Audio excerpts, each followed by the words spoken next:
Hola, bienvenidos a un episodio más de A Nadie Más Le Importa. Y en esta ocasión estamos muy contentos porque tenemos a una mujer que se dedica a una de las labores más importantes como papás. Yo soy papá. Tenemos a Nicole Block, pediatra. Yo tengo la fortuna de que mi hijo vayamos con ella. Es una pediatra con 20 años de experiencia y habla 3 idiomas. Y bueno, qué mejor que traer aquí para hablar de temas tan importantes como el cuidado, el acompañamiento de una labor que es muy intensa, interesante y que requiere de mucho conocimiento, como ser papá y acompañados de una pediatra. ¿Cómo estás, Nicole? Muchas gracias, muy contenta de estar aquí contigo. Muchas gracias por venir. Pues empecemos. ¿Quién es Nicole Block? Cuéntame, ¿dónde empieza esta labor, este sueño o esta inquietud o esta convicción? Porque me queda claro que no es nada fácil lo que tú haces. ¿Dónde empieza? Mi interés por la medicina y la pediatría desde que era chiquita. O sea, mi pasión fue en la medicina desde que yo me recuerdo. Mi mejor regalo de cumpleaños eran esos estuches de mi alegría con de poder disecar la ranita y el microscopio, eso es lo que yo pedía de Navidad. ¿Qué edad tenías más o menos? Que Pues recuerdes. primaria, o sea, me imagino que segundo, tercero de primaria. Incluso mi perro se enfermaba, yo lo llevaba al veterinario, yo entraba a las cirugías del perro, en mis veranos trataba de conseguir trabajo de ayudante con algún médico, y como los médicos no me aceptaban, pues me iba con los veterinarios, ¿no? Entonces, Wow. siempre me gustó la medicina, simplemente saber cómo funciona el cuerpo humano me encantaba, me maravillaba. Y entonces, pues, cuando llegó la decisión de qué carrera estudiar, yo ya no tenía duda. Qué maravilla. Ujú. Eso es convicción y es una labor y yo puedo atestiguar esa parte. Y cuando entras a la escuela, que empiezas a especializarte más, ¿qué pasa por tu mente y pues sí, tu manera de pensar y hacia dónde ibas? Bueno, desde siempre quise ser pediatra también. Incluso me decían en el examen de residencias, que es muy difícil, las plazas que hay para pediatría son muy limitadas, me decían: "¿Por qué no aplicas para otra especialidad que tenga más oportunidad de entrar?". Dije: "No, o soy pediatra o me quedo como médico general". ¿Por qué? Me apasionan los niños son como, como si fuera una masa que uno puede todavía moldear y puede hacer mucho por ellos. O sea, si comparo una persona de tercera edad con un bebé y se enferman de la misma enfermedad, no es lo mismo. El niño tiene mucha posibilidad de recuperarse, si se tiene que rehabilitar, se rehabilita, capacita otras neuronas, y la persona de tercera edad ya no puede, ¿no? Entonces, en los niños hay un gran potencial. Por otro lado, en pediatría es como una medicina completa, porque el cardiólogo ve solo el corazón y ya no se entera si además tienes conjuntivitis o te duele la panza, o el oftalmólogo nada más se fija en los ojos, pero un pediatra tiene que ver todo. Y además los niños son cambiantes, no es lo mismo las enfermedades y lo que le puede pasar a un niño y qué debe de lograr, sus logros, sus avances en un bebé, en un escolar, en un preescolar o incluso en un adolescente. Las enfermedades son completamente diferentes, entonces es muy rica la especialidad de pediatría, muy completa. ¿Qué tan complicado es el proceso para llegar a ser pediatra? Para ti, ¿cómo fue? Pues, en años son muchos, fueron prácticamente 10 años desde que entré a medicina hasta que acabé pediatría. Que si me acuerdo que algo, la verdad es que se me fue como agua, o sea, los 10 primeros años como agua, mira, como nada agua, más. sí, porque los primeros años sí estás haciendo pura teoría en la escuela. Cuando entras a especialidades que ya empiezas a tener materias específicas, la verdad es que ya te empiezas a meter un poco con pacientes. Y después un año entero es prácticas de internado, servicio social, y ya después la residencia, que son 3 años, ya estás totalmente con pacientes. Entonces, ya tienes un sueldo chiquito, ya te puedes medio mantener, limitado, pero ahí te puedes mantener, ya vives como que tu vida de adulto, pero trabajando ya directamente con pacientes. Tomas clases, pero estás todo el día trabajando con pacientes. Entonces, para mí ya era como ejercer, o sea, yo ya estaba metida en lo que me gustaba. ¿Recuerdas ese primer paciente, tu primera? Me imagino que fue como sentiste nervio, me imagino, ¿o no? Bueno, tengo recuerdos intensos de momentos muy intensos, con noticias buenas y malas, cosas muy lindas, duras, pero muy lindas también, que sí me marcaron, y me marcaron mucho como pediatra, me forjaron y, hasta lo que soy hoy. Hoy me gusta tratar al paciente como si fuera yo, o sea, como me gustaría que me trataran a mí, ¿no? Y hago todo lo que tengo que hacer pensando que es mi hijo, precisamente por todo eso que yo viví, ¿no? Más o menos, ¿en qué año empezaste a ejercer? Bueno, yo pediatría fue del 1996 al 99, ya suena mucho, pero es otro siglo, pero sí, yo salí en el 99 de pediatría, entonces ya tengo más de 20, tengo casi 25 años de pediatra. Okey, finales de los noventas, el principio del siglo, ¿no? Que supuestamente se iba a acabar, iba a ser algo terrible, y no pasó. ¿Qué diferencias has encontrado o podemos encontrar desde ese año a hoy, 2024, como pediatra en esta profesión, con los papás, los hijos, el entorno? Cuéntame, porque me parece muy interesante. En la consulta, o sea, cómo percibo a las familias, súper diferente. Por ejemplo, antes la consulta básicamente era la mamá que venía a consulta con el hijo. Y de unos años después, yo tengo una población bastante amplia de extranjeros, y muchas veces la mamá es la que viene contratada a México y el papá es el que se tiene que encargar. Entonces, ahí empecé yo a ver a papás que iban al consultorio, papás que sabían más de los hijos que las mamás trabajaban todo el día, los papás iban acompañando al hijo en su desarrollo, ¿no? Mira, qué curioso. Y conforme fueron pasando los años en Querétaro, yo ya he visto más papás involucrados. Tú eres un ejemplo ¿A de qué se eso. debe? Pues yo creo que se dieron cuenta que la maternidad no es exclusiva. Yo creo que es un poco la liberación femenina y la liberación masculina, yo creo. También esto, ¿no? O sea, el Bueno, rollo también, económico, ¿no? claro, Que quien lo lleve la más verdad, dinero es el que no el más dinero. Yo creo que hoy en día, para tener una vida digna, ambos papás tienen que trabajar. sí. Desgraciadamente, la vida es más cara. Pues enriquece mucho, porque a mí me gusta mucho trabajar también con las familias, no nada más la parte médica, sino la parte de enseñanza. Me encanta ayudar a los papás, sobre todo primerizos, a entender los límites que hay que poner, las rutinas saludables con el niño, todo lo que es la comida, la introducción de los alimentos. Me encanta porque de eso parte que un adulto tenga buenos hábitos. Entonces, si está mamá y papá involucrados es padrísimo, porque falta muchas veces hay uno que come sano y uno que come chatarros, tiene malos hábitos, y entonces el niño está muy confundido. A veces la mamá le dice: "Sí, come saludable", y el papá por atrás le da unas papas fritas, ¿no? Entonces, o al revés, ¿no? Entonces, si el papá y mamá están involucrados, pues sí me ayuda muchísimo. Entonces, el primer aliado de cualquier papá o mamá al ejercer una crianza son los hábitos y los límites. Exactamente. La verdad es que hoy en día yo creo que el grave error de los papás es que se les pregunta demasiado a los niños. O sea, yo tenía niños en consulta de, no sé, 4 años, que el papá le dice o la mamá le dice: "¿Quieres que Nicole te ponga hoy tu vacuna?". No, pues, ¿qué niño va a decir que sí? Va, yupi, ponme la vacuna, no, nadie. O sea, ¿quieres tomarte el antibiótico? No, mijito, o sea, hoy te toca vacuna, hoy te toca tomarte antibiótico, estás enfermo. Pero sí le puedes preguntar: "¿Quieres un helado? ¿Y lo quieres de chocolate o fresa?". Hay edades incluso que no les puedes preguntar: "¿Quieres ponerte el suéter?". No, estamos a 5 grados, ponte el suéter.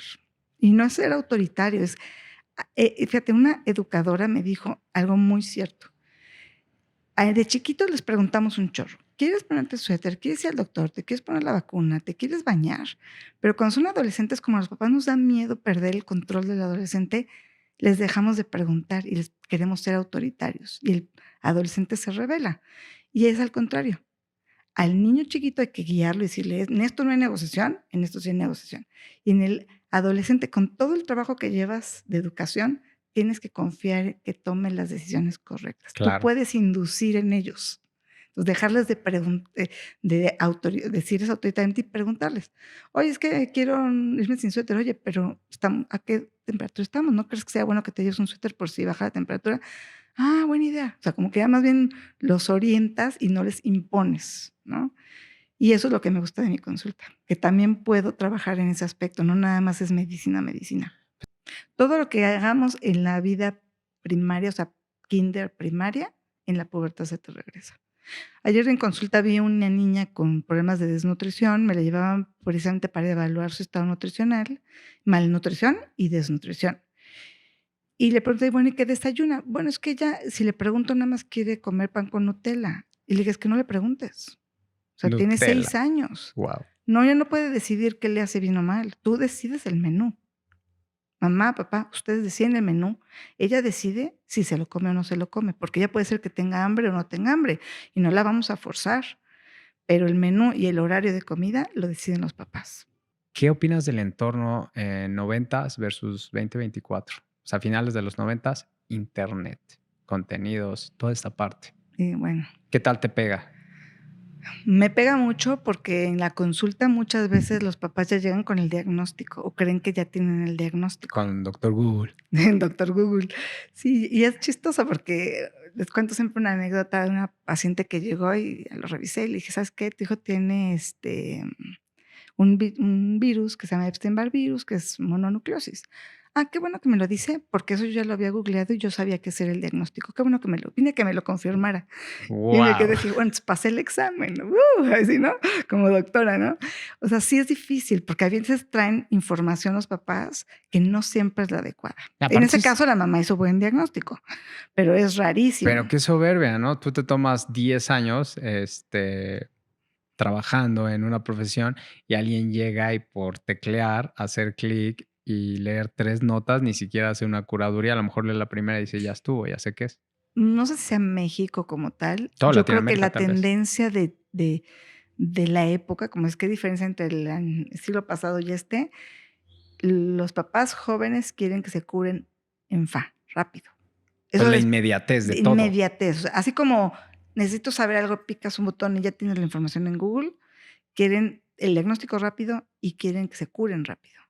Entonces, porque vivimos una vida más loca, o sea, más rápida. Los papás no pueden dejar de trabajar, entonces el niño no se puede quedar en casa, o sea, muchos factores. Entonces, quieren que se cure a la primera dosis de antibiótico o quieren que se cure con 24 horas de enfermedad, y las enfermedades tienen un ciclo natural. Gran parte de las enfermedades, hagamos lo que hagamos, vayas con el mejor pediatra que vayas, tienen su ciclo. O sea, no hay manera de frenarlo. Porque el Y cuerpo se regenera, ¿no? hay que saber qué enfermedades y qué ciclo. Y a mí lo que me encanta en la consulta es eso, decir, a ver, tu niño tiene tal enfermedad y va a durar 3 días con fiebre o sea, va a durar 5 días con fiebre. Hagamos lo que hagamos, así es, ¿no? Y entonces los papás hasta me dicen: "Oye, como Maga, al tercer día se le quitó". Pues sí, porque era la evolución natural de la enfermedad. Y lo mismo pasa, si tú vas a veces les da fiebre en la escuela, les hablan de la escuela a las 10 de la mañana y a las 11 están en el consultorio. Te lo prometo, no puedo hacer diagnóstico. Todavía no ha brotado los síntomas. Dale chance a que veamos si la fiebre es alta, baja. Tal vez fue un solo pico febril y se quitó. Tal vez mañana empiece con diarrea, no sé. Dame chance, por lo menos 24, 48 horas, mínimo de 72 horas serían ideal que brote la enfermedad. Los virus pasajeros en 3 días se quitan. Los otros se quedan. No, claro que si en esos 3 días el niño se ve en picada, lo ves peor, no come, no se levanta de la cama, se siente muy mal, lo ves pálido, respira diferente, claro, ve a consultantes, ¿no? Pero esa procuración de que todo sea rápido y inmediato es muy estresante. Bueno, para mí también como pediatra es muy estresante porque tienen la necesidad de que uno les resuelva el asunto pronto y las enfermedades, pues, tienen su ciclo, ¿no?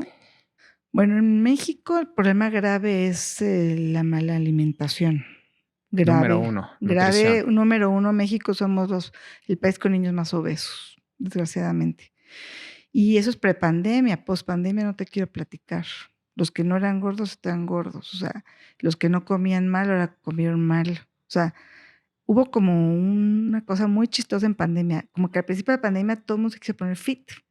Estuvimos como meses de fit, fit, Picos. fit, y ejercicios y súper coman saludable para que el bicho no nos vaya a atacar. Y después entraron en vamos a hacer pasteles todos los días con los niños, porque ya se acabaron las actividades, ¿no? Los niños están encerrados en sus casas, vamos a cocinar, vamos a comerlo, Y la ansiedad también y llegó a tope. ansiedad combinada y todo el día pegados a la alacena, come, come, come. Montón de chamacos cambiaron de percentila de peso, montón. Y en suerte estamos en pospandemia, volviendo a encarrilar a buenos hábitos nutricionales y de ejercicio. También el niño que hacía fútbol todos los días y gimnasia todos los días, en pandemia dejó de hacer ejercicio. Entonces también dejó de moverse. Antes iba a la escuela y caminaba a clase, subía al baño, bajaba al recreo, subía y bajaba a los pisos de la escuela por lo menos 6 veces, y ahora tomaban clase de la cama, pasaban a la computadora y de la computadora a la cama. O sea, realmente fue caótico. Pero el problema inicial, o sea, principal o preocupante antes de la pandemia era la obesidad infantil. Y pospandemia, peor. Ese es el número 1. Número 1. ¿Y cómo ves a los niños de distintas etapas, pero tú que los ves en el consultorio, el tema de ansiedad? Bueno, ese es otro tema. Antes de pandemia no había tanto problema de depresión y ansiedad en niños tan pequeños. Y a partir de la pandemia, muchos niños llegan al consultorio tratados con antidepresivos, ¿De qué edad? antiansiolíticos, 7, 8, 9 años. No han podido manejar la ansiedad. Y, en mi curso, justamente con Sofía Pérez Pavón, de You Baby, hablamos mucho de las hormonas de la felicidad, que eso yo lo aplico mucho en el consultorio. Si quieres voy a dar nada más una reseña rápida de lo que Por son. favor. El cuerpo produce, secreta sustancias que pueden dar bienestar al cuerpo. Y hay una sustancia que es el cortisol, que se eleva con el estrés. Es la sustancia hormona del estrés, el cortisol. Cuando te asustas o te preocupas o incluso solo de pensar que te puede pasar algo, vas a las 12 de la noche, te paras en el Oxxo y piensas que te pueden asaltar, sube el cortisol. Y hay un pico de cortisol muy alto, pero el cortisol tarda 10 días en bajar. Entonces, imagínate si cada día tienes un susto o una preocupación, pues el cortisol sigue alto, estás intoxicado de cortisol. Nunca sales de ese ciclo. Y el cortisol da insomnio, da ansiedad, trastornos de Te alimentación, dan ganas de los comer. tics, eso que te dan que el ojo te brinca, terrible.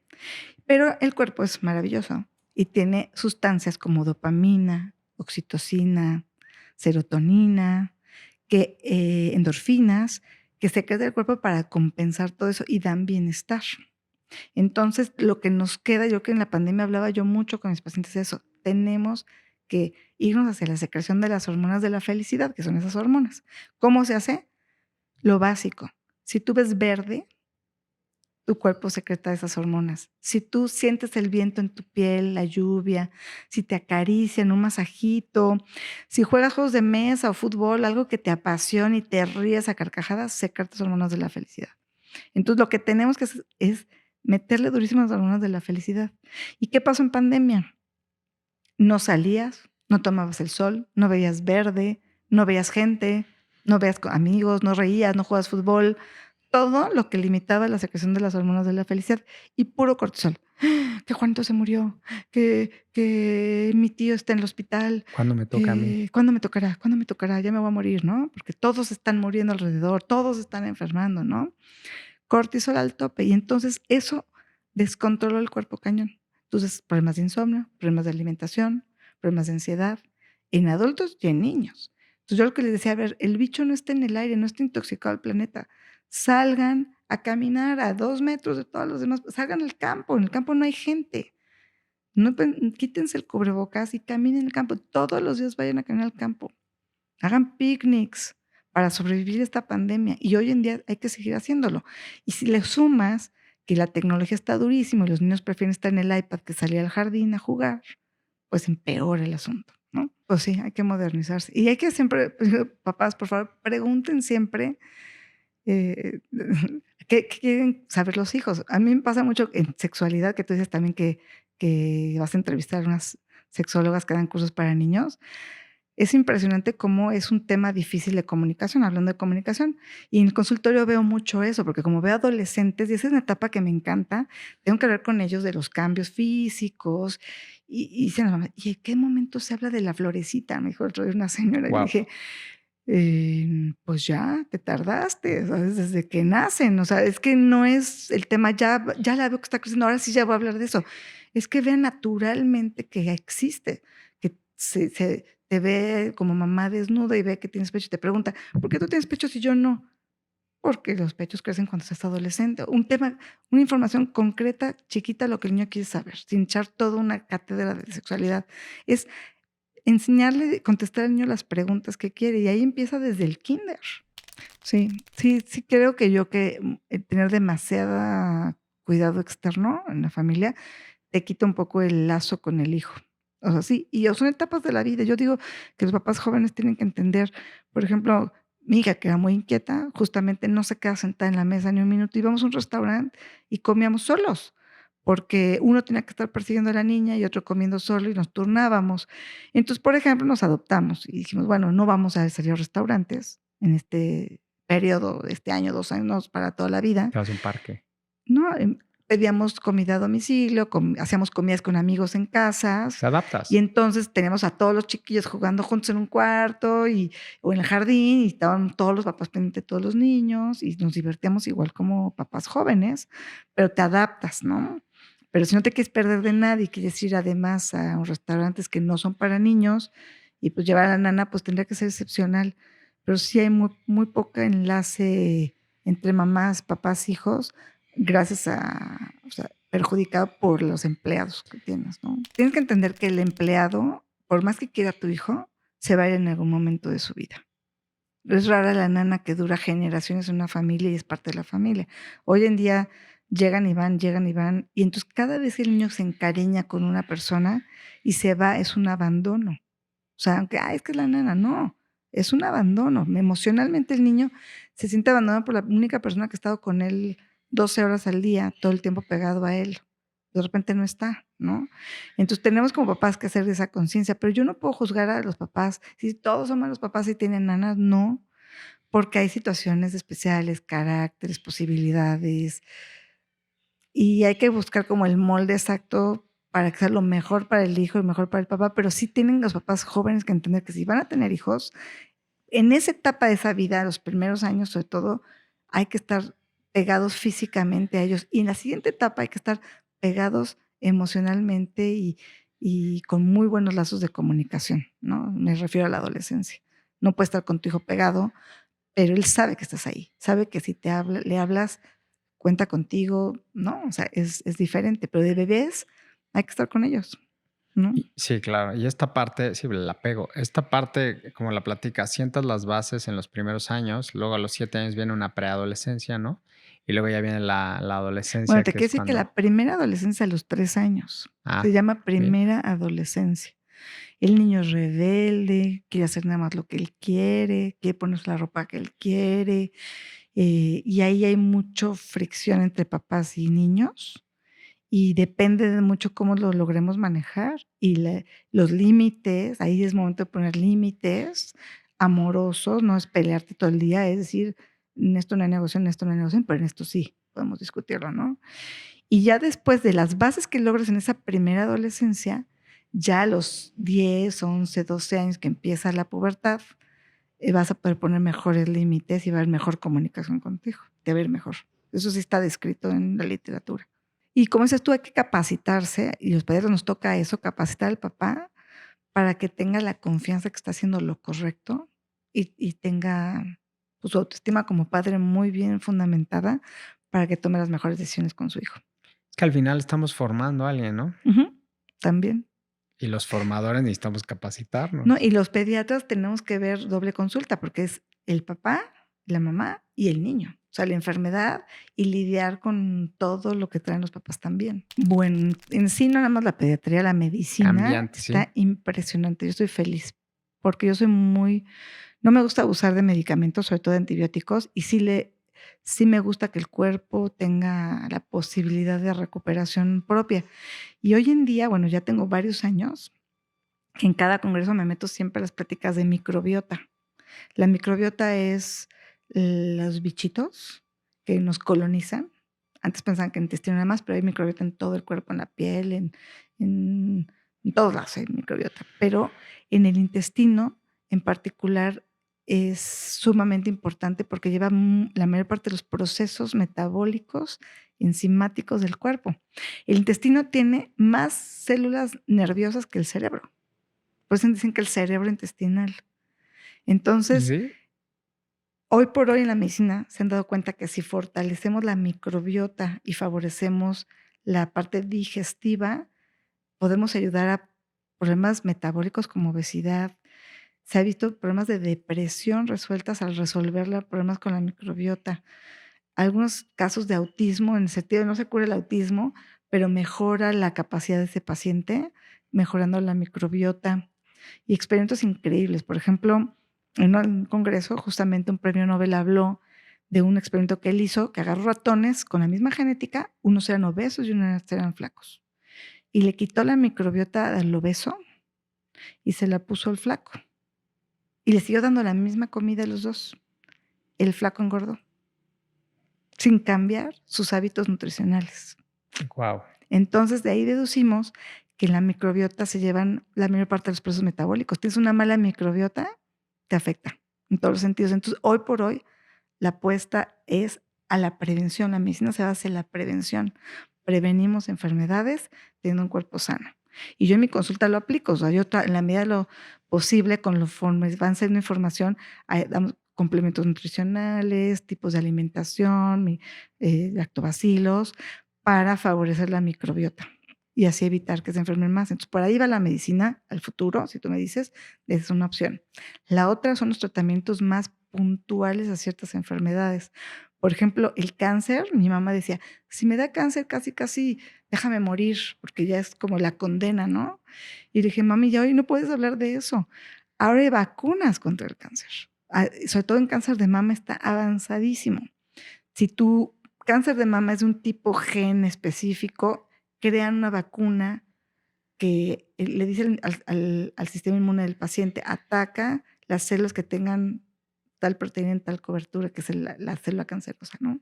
Y entonces nuestro sistema inmune ataca el cáncer sin tener que usar quimioterapia.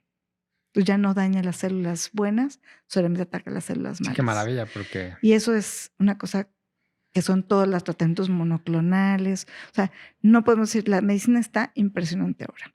Entonces sí, estoy muy emocionada por el futuro, la verdad, sí. Y esas son buenas noticias para todos los usuarios, o sea, los seres humanos. Exacto. Qué buena onda. Sí. Pues muchas gracias, Nicole, por esta gran plática con tantos consejos. ¿Qué te gustaría cerrar con respecto a un mensaje para todos los que quieran ser papás, los que somos papás, desde tu punto de vista? ¿Qué nos aconsejas? Pues mira, todos mis artículos, porque escribo para una revista, tengo mi web también, mi página y todo, siempre acabo mis artículos diciendo, disfruten a sus hijos. O sea, realmente es una etapa de la vida. Ahorita que yo ya no tengo bebés, cómo añoro tener todavía esa situación de niños chiquitos, porque de veras es enriquecedor. Entonces, cada etapa de la vida, disfruta a tus hijos. Si te toca no dormir, pues ni modo es esa etapa. Si te toca que haga berrinches, esa etapa. Si te toca no poder ir a un restaurante porque no puede estar sentado en la mesa ni un minuto, te toca, ¿no? Pero esa etapa es disfrutable, 100%. Entonces, mi consejo es, disfruta la etapa de tu hijo, al 100. Qué gran consejo. Y nada más y nada menos de alguien que lleva 20 años en esta profesión tan bendita, porque Nicole, de verdad, cómo nos da paz y nos sabe acompañar. Pues muchas gracias por la invitación y darme la oportunidad de comunicarme con todo el mundo. No, de eso se trata. Básicamente a nadie más le importaba más que a ti ser parte de acompañar a tantas familias durante 20 años en una labor tan... ¿Qué crees? Que ya soy abuelita de consultorio.